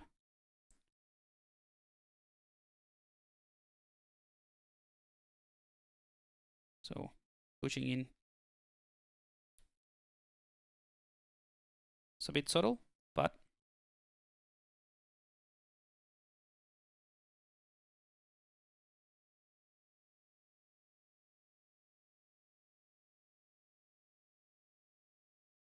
so you know what I mean? Like these lines just makes more sense now, I think. And that's just with the standard brush. Once you establish those, those blobs, it works just fine. And one last thing, let me just fill that back with white. We could use the inflate brush just to tighten things together, just a bit.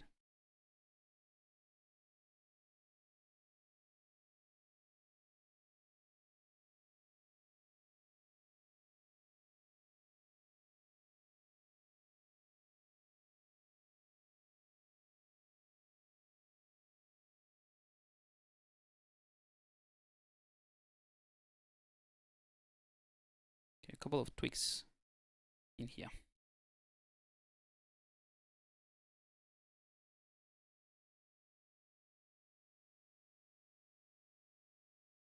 Right, and the same thing can be done, which we don't have time for today, but the same thing can be done for the bottom area, right?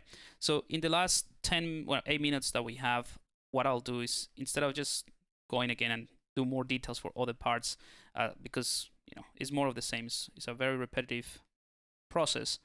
What I'll do is show you how you can do a VDM or an IMM to create details. So hopefully that would be helpful for anyone participating in the challenge, which again, if you are not familiar with that challenge, the September of Dragons is something that we're running on my Discord server. For this month, there's some cool prizes to win, like the, like this thing. So if I render now, so there's a pack of filters to recreate the, the look and feel of 2D sketches, and there are a bunch of them that are really cool. This one is by far my favorite, I think. The 2D sketch blue pencil. So yeah, there's a bunch of stuff and other cool things to win. So if you want to know more about it, just go to the ZBrush Guides website, and in the home page, you'll see like a little link here. I'll show you. So this is something that I put together for this September of Dragons. And if you go to, you can participate. You don't have to be part of the Discord channel, but if you want to participate from Instagram, you can just follow the rules and just use the hashtag September of Dragons for work in progress, or September of Dragons final for your final submission.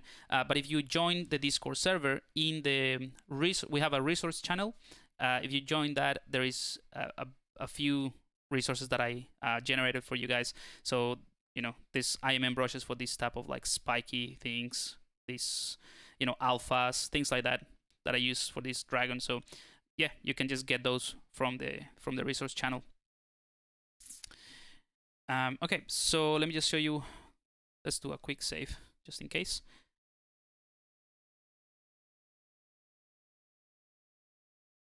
One thing I should do is on the file, I'm going to click on undo history so that it saves without the undo history, just otherwise it's going to be too big. And let's go ahead and create an Imm brush for detailing. Although we've done that kind of like for the, you can do the same thing with the teeth, or the same process that I use for the teeth and the horns. So might as well do the VDM. So let's do that. I'm gonna use a plain 3D, right? And someone asked about what's the difference between a plain 3D and the VDM plane, which comes with ZBrush. So if you go to projects, miscellaneous, I think it is. Yeah, so this brush 3D template for VDMs, it is the same thing. It's just a project that is already set up for you, but it's the same thing. You can click on make polymesh 3D. Now we have a bunch of polygons, but I need to subdivide this a few times so that I can sculpt things. But if I just click on subdivide right now, ZBrush is going to use the Cadman-Clark subdivision, and that means it's going to average this, and it creates this rounded corner, which if you do that, then the VDM is not going to work. So we need to make sure that the borders are kept. So I'm going to undo that, and instead from the divide, I'm just going to get rid of this subdivide smooth modifier. So I'll switch that off and then subdivide this a few times. I think 6 subdivision levels. Yeah, I have 1,000,000 polygons. That's plenty. Right, so I can start sculpting like that. I'm going to enable symmetry, and just to be safe so that I don't touch the borders, because if you distort the borders of this VDM, it's not going to work. So I'm just going to mask the borders like so, maybe reduce the level of subdivision and just blur things out. Right, so now I have this, and then I can just work on maybe a scale, right? Just something for the dragon.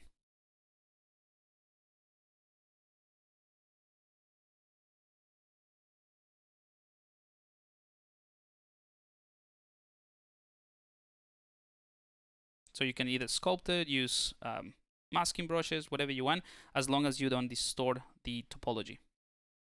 So you can distort the topology as long as you don't change the topology, you'll be fine.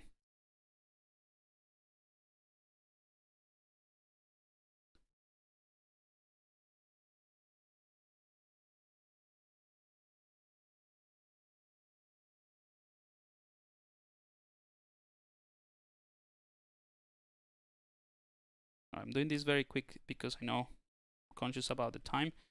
So I'll do this. I'll leave this one as it is right now. Just to scale. You can also use other brushes to sort of like cut in. So the Geiger brush is particularly useful in this case. And then also define the edge maybe a bit more. Again, I'm just doing this very, very quick, but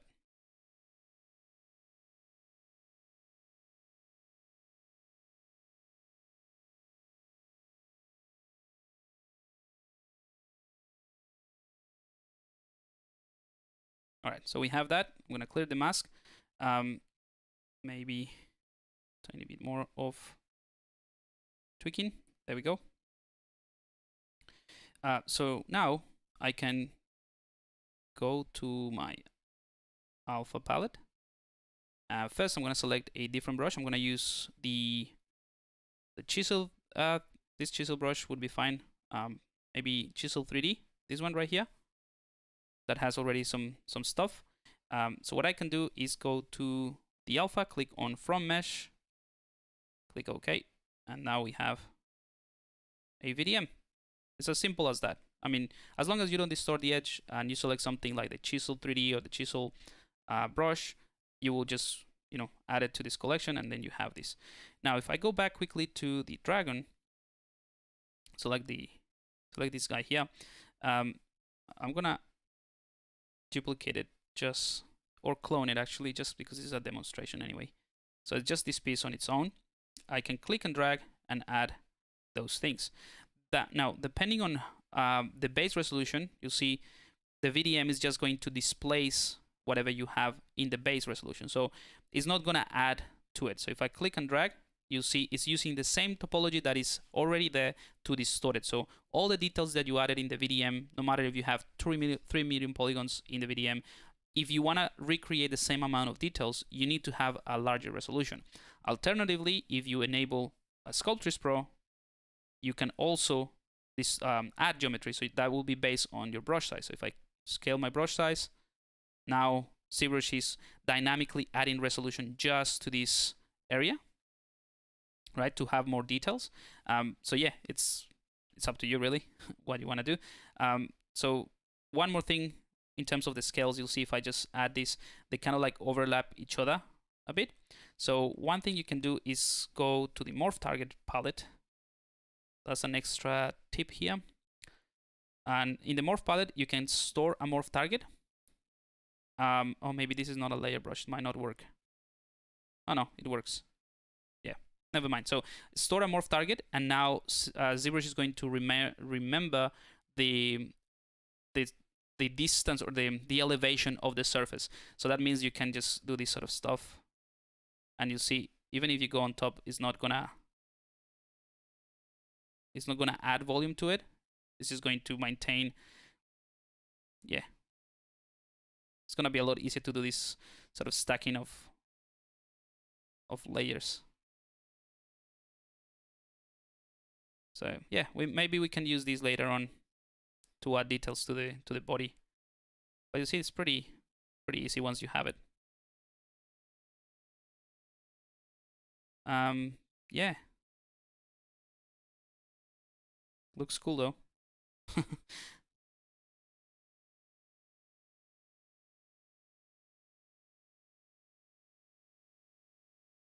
Anyway, so yeah, that's how you use the VDM. That's how you can play around with that.